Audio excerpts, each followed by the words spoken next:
మేము ముఖ్యంగా నిన్న జరిగిన సెషన్‌లో మేయర్ గారి ప్రవర్తన అయితే చాలా అంటే అవతల వ్యక్తుల్ని చాలా అవమానపరంగా అవమానించినట్టు మాకనిపించింది.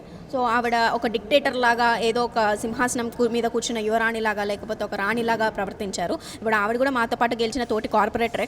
మేమందరం ఎన్నుకోవడం వల్లనే ఆవిడ మేయర్ పదవిలో కూర్చుంది. అది గుర్తుంచుకొని ప్రవర్తించాలని చెప్పి మేము అనుకున్నాము. బట్ నిన్న ఆవిడ బిహేవియర్ వాజ్ రియల్లీ అంటే అంత యాటిట్యూడ్, అంత యాంగర్ చూపించాల్సిన అవసరం కూడా లేదు. Okay, fine. టు కంట్రోల్ ఆ సభను కంట్రోల్ చేయడానికి ఒక పాయింట్ ఆఫ్ టైంలో ఒకసారి ఏదైనా మాట్లాడతారు కానీ కంటిన్యూస్గా ఈవెన్ మీడియా మీద కూడా మీరు గమనించుంటే మీడియా వాళ్ళ మీద కూడా ఆవిడ సీరియస్ అవ్వడం జరిగింది. మీడియా పోడియంకి ఎవరో బీజేపీ కార్పొరేటర్ వెళ్ళారని, ఎవరి ఇష్టం వాళ్ళది, ఎక్కడికి వెళ్ళారు, దేనికి వెళ్ళారు అనేది ఇట్స్ లైక్ ఆఫ్టర్ సభ తర్వాత అడగడం. కానీ నిండు సభలో ఈ మొత్తం జిహెచ్ఎంసీలో ఉన్న ప్రజలందరూ కూడా గమనిస్తున్నప్పుడు ఆవిడ ఒక తోటి కార్పొరేటర్ని, బీజేపీ కార్పొరేటర్ని అవమానించడం, మీడియా వాళ్ళ మీద అవమానించడం, అలాగే బీఆర్ఎస్ పార్టీ ముఖ్యంగా మాకు అయితే 1% కూడా ఛాన్స్ అనేది కూడా ఇవ్వలేదు. మేము 10 సార్లు ఇప్పుడు మా రీసెంట్గా జూబ్లీహిల్స్ శాసనసభ్యులు మాగంటి గోపీనాథ్ గారు కాలం చేయడం వల్ల మనకి బై ఎలక్షన్ రావడం జరిగింది. మేము అట్లీస్ట్ కండోలెన్సెస్ చెప్తాను, కాన్స్టిట్యున్సీ కార్పొరేటర్గా నేను కండోలెన్సెస్ చెప్తానని చెప్పి ఆల్మోస్ట్ 10 టైమ్స్ లేచి నుంచున్నాను. నాకు మైక్ ఇవ్వమని అడిగాను.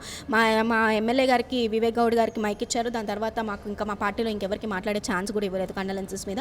అదే నిన్న గెలిచిన నవీన్ యాదవ్ ఆయన మాట్లాడతాను కూడా అడగలేదు, కానీ ఇమీడియట్గా మైక్ మాట్లాడతారా అని చెప్పి అడిగారు. మరి ఆయన కూడా ఏ అర్హతతో కౌన్సిల్లోకి వచ్చారో మాకు తెలియదు. ఈరోజు ఆయన ఓత్ తీసుకుంటున్నారు, మన స్పీకర్ ముందు ఈరోజు ఓత్ సెరమనీ తీసుకుంటున్నారు. ఆయన ఓత్ తీసుకున్నంత వరకు, ఇంకా గెజెట్లోకి ఎక్కనంత వరకు ఆయన ఇంకా గెలిచిన ఆర్ఓ గారు సర్టిఫికేట్ మాత్రమే ఇచ్చారు, కానీ ఆయనకైతే రైట్ లేదు. అది కూడా చట్టసభలే కాబట్టి మరి ఎలా వచ్చారనేది, మరి ఆవిడ ఎలా అలో చేశారు, మేయర్గా కమిషనర్ గారు చూస్తూ ఎలా ఊరుకున్నారో కూడా మాకు కూడా తెలియదు.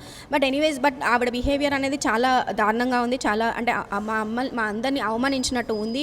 ముఖ్యంగా మాకు జిహెచ్ఎంసీ కౌన్సిలే మాకు స్టేజ్, మాకు ప్లాట్ఫామ్. ఏదైనా మాట్లాడాలి, ప్రజా సమస్యల మీద మాట్లాడాలన్నా, ఏదైనా ఇష్యూస్ ఏదైతే బయట జరుగుతుంది, హైదరాబాద్ సిటీలో జిహెచ్ఎంసీ పరిధిలో జరిగే ఏ ఇష్యూస్ గురించి మాట్లాడే మాకు అవకాశం వచ్చేదే జిహెచ్ఎంసీ కౌన్సిల్. అటువంటి సభలో మమ్మల్ని అందరినీ ఇట్లా అవమానించడం అనేది చాలా దారుణమైన విషయం. మేము దాన్ని తీవ్రంగా ఖండిస్తున్నాము. ఎందుకంటే ఆవిడ mayor, give respect to the chair అని ఆవిడ పదే మాట్లాడుతుంటుంది. ఆ చైర్లో కూర్చున్నప్పుడు అట్లీస్ట్ ఆ చైర్లో కూర్చున్నప్పుడు అందరినీ సమానంగా చూడాలి, ఆ పార్టీ ఈ పార్టీ అని కాకుండా. కానీ ఆవిడ పక్షపాతంగా బిహేవ్ చేసి వన్ సైడ్ కాంగ్రెస్ కార్పొరేటర్స్కి మాత్రమే మద్దతు చేసింది. అలానే మీరు చూసినట్టయితే బీజేపీ వాళ్ళకి, ఎంఐఎం వాళ్ళకి కూడా గొడవ అయింది. అయినా ఆ గొడవల్లో మాత్రం మార్షల్స్ జస్ట్ వచ్చి నుంచున్నారు అంతే. కానీ మా గొడవలు మేమేమైనా గట్టిగా క్వశ్చన్ చేసి మాకు అవకాశం ఇవ్వండి అని అడిగితే మార్షల్స్ అందరూ మమ్మల్ని చుట్టుపట్టేసి మమ్మల్ని బయటికి తీయడం, లేకపోతే మా ప్లకార్డ్స్ తీసేయడం. ఇప్పుడు ప్లకార్డ్ అనేది it's a normal thing that we express, అంటే ఇది జరుగుతుంది అని చెప్పి మేము పబ్లిక్ ఎక్స్ప్రెస్ చేసేది ప్లకార్డ్ అనేది.